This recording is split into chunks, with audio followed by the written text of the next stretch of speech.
એવો પ્લેનેટ કે જે ધારે તો તમને રોડપતિ પણ બનાવી શકે છે અને ધારે તો તમને રાતોરાત કરોડપતિ બનાવી શકે છે. જી હા, રાહુની વાત કરી રહી છું હું.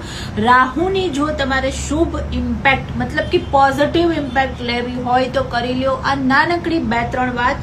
અને પછી જુઓ તમારા ઘરના ઝઘડા ક્યારે ખતમ થઈ જાય છે, તમારા ઘરનો કોઈ પણ વ્યક્તિ ખોટા રસ્તે વ્યસનના રસ્તે ચડ્યો છે તેમને પાછો વાળવો છે, કામ બધા અટકેલા છે એ પૂરા નથી થતા તો નાનકડી રાહુની રેમેડી કરી લો. સૌથી પહેલા તો આપણને બધાને ખબર છે કે રાહુનો વાસ આપણા ઘરના ટોયલેટ બાથરૂમમાં હોય છે.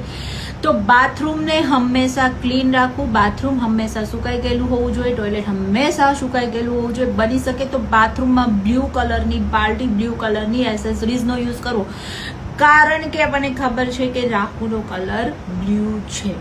અને સૌથી મસ્ત પાવરફુલ રેમેડી, કાચના એક બાઉલમાં ફટકડી, મીઠું, લવિંગ, 5 લવિંગ અને કપૂર, આ 4 વસ્તુ બાથરૂમમાં રાખી દો, કાચના બાઉલમાં ભરીને બાથરૂમમાં અને ટોયલેટમાં. પછી જુઓ તમારા ઘરના દરેક પ્રોબ્લેમનું સોલ્યુશન કેવું ફટાફટ થઈ રહ્યું છે.